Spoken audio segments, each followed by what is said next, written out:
নজর রাখা যাক গুরুত্বপূর্ণ কিছু খবরে। সুপ্রিম কোর্টে আদানি গোষ্ঠীর বিরুদ্ধে করা জনস্বার্থ মামলার আজকের রায়। প্রধান বিচারপতি চন্দ্রচূড়, বিচারপতি পর্দিওয়ালা, বিচারপতি মনোজ মিশ্রের বেঞ্চে আজকে রায় ঘোষণা হতে চলেছে। হিন্ডেনবার্গের রিপোর্ট সত্য কি না তা প্রমাণ হবে। গত বছর জানুয়ারিতে হিন্ডেনবার্গ রিপোর্টে দাবি করে কারচুপি করে নিজেদের সংস্থাগুলির শেয়ার দর বাড়িয়েছে আদানিরা। রিপোর্ট প্রকাশের পরে আদানিদের সংস্থাগুলির শেয়ার দর বিপুলভাবে পড়েছিল। রিপোর্টকে হাতিয়ার করে শীর্ষ আদালতে জনস্বার্থ মামলা দায়ের হয়। মামলাকারীদের আবেদন, আদালতের নজরদারিতে প্রতারণার তদন্ত হোক। গত নভেম্বরে মামলার শুনানি শেষ হয়, আজ তার রায়দান।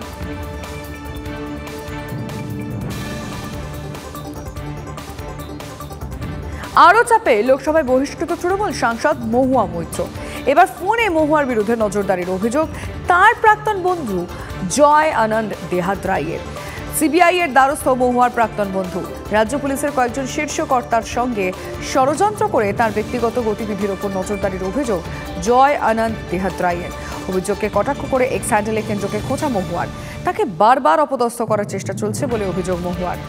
এক্স হ্যান্ডেলে মহুয়া লিখেছেন, তার পুরনো বন্ধুদের যাবতীয় অভিযোগের তদন্ত করতে যাতে সিবিআই এর একজন স্পেশাল ডিরেক্টরকে দায়িত্ব দেওয়া হয়। মহুয়া বিচ্ছেন বিজেপির আইটি সেলকেও।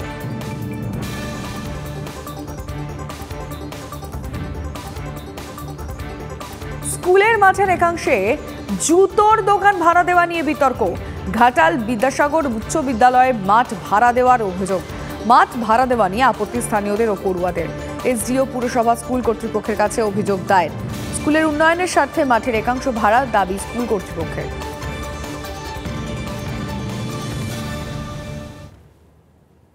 এখন তো পৌরসভার নিয়মিত লিগ চলছে, তো লিগের ফলে কি হচ্ছে, এই জুতোর দোকানের ফলে বাউন্ডারি ক্রমশ ছোট হয়ে যাচ্ছে। হ্যাঁ, মাঠ এমনি সংকীর্ণ, তারপর যদি এরপর আরো সংকীর্ণ হয়ে যায় তো একটা বাউন্ডারির সমস্যা। দ্বিতীয়ত মাঠে অনেক এই জুতোর দোকানের ফলে অনেক লোক যারা প্রবেশ করছে মাঠে, যারা কাজ করছে, তাদেরও বল লেগে যাওয়ার একটা সম্ভাবনা আছে।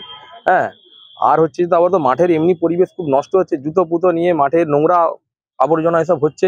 এই মুহূর্তে যেটা ঘটনা সেটা হচ্ছে কি, আমাদের নির্দিষ্ট কিছু কনস্ট্রাকটিভ ওয়ার্ক ওখানে চলছে, অবশ্যই মিউনিসিপ্যালিটির সহযোগিতায়। সেক্ষেত্রে আর্থিক সংস্থানের জন্য ম্যানেজমেন্টের ভাবনা থেকে যে ডিসিশন হয়েছে, ম্যানেজমেন্ট যেটা ভেবেছে, এটা তো আমার ব্যক্তিগত কোনো সিদ্ধান্ত নয়। ম্যানেজমেন্টের ডিসিশনের উপর দাঁড়িয়ে এটা নির্দিষ্ট জুতা কোম্পানিকে 60 দিনের জন্য বোধহয় ওদের ওই রিডাকশন সেলের জন্য দেওয়া হয়েছে। ঠিক ওই জায়গাটা যেখানটায় হয়েছে, ওই জায়গাটা কি ঠিক খেলার পার্ট?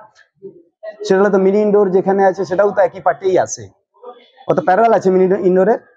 তাহলে ওই জায়গাটা নিয়ে খুব একটা অসুবিধা হওয়ার জায়গা নয়। স্কুল মাঠটাকে যদি বাণিজ্যিক পারপাসে ইউজ করতে হয়, তাহলে আমাদের বক্তব্য হচ্ছে স্কুলের আরো অন্যান্য বিল্ডিং, নিজস্ব বিল্ডিং আছে যেখানে ছাত্র পরিষেবা দেয়, ছাত্র পড়াশোনা করে, সেই বিল্ডিংটাকেও ছুটির দিনে বিয়ে বাড়ি ইত্যাদির পারপাসে, অনুষ্ঠানের পারপাসে দিয়ে তারা যেমন পয়সা ইনকাম করে, তাহলে আমি জানবো যে হ্যাঁ, স্কুলটা আর পড়াশোনার জায়গা নেই বা মাঠটাকে খেলার আর জায়গা নেই, এরা টোটালি বাণিজ্যিক ভাবে ব্যবহার করছে। এটা শুধু জুতো দোকানকে ভাড়া দেয়নি, ঘাটালবাসীকে জুতো মারার সমান হয়ে গেছে। সেখানে আমরা ছুটি কাপ, একটা cricket one day night cricket tournament করি।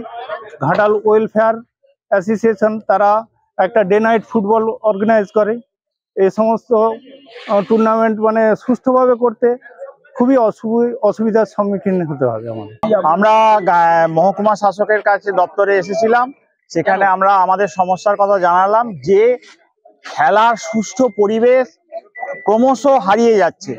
এক নম্বর হচ্ছে আজকের যুব সমাজ একেই খেলা থেকে দূরে সরে যাচ্ছে।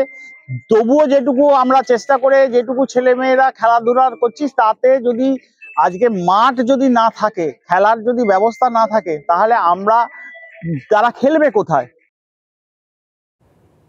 22শে জানুয়ারি অযোধ্যায় রাম মন্দিরের উদ্বোধন, আর ওই দিন ড্রাই ডে ঘোষণা করল ছত্তিশগড় সরকার।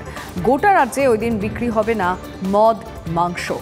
মুখ্যমন্ত্রী সাই ভিডিও বার্তায় বলে দিয়েছেন যে ছত্তিশগড় শ্রীরামচন্দ্রের মাতৃভূমি। রামলালার অভিষেক অনুষ্ঠানে সামিল হবে ছত্তিশগড়ও। অকাল দীপাবলি উদযাপন করা হবে।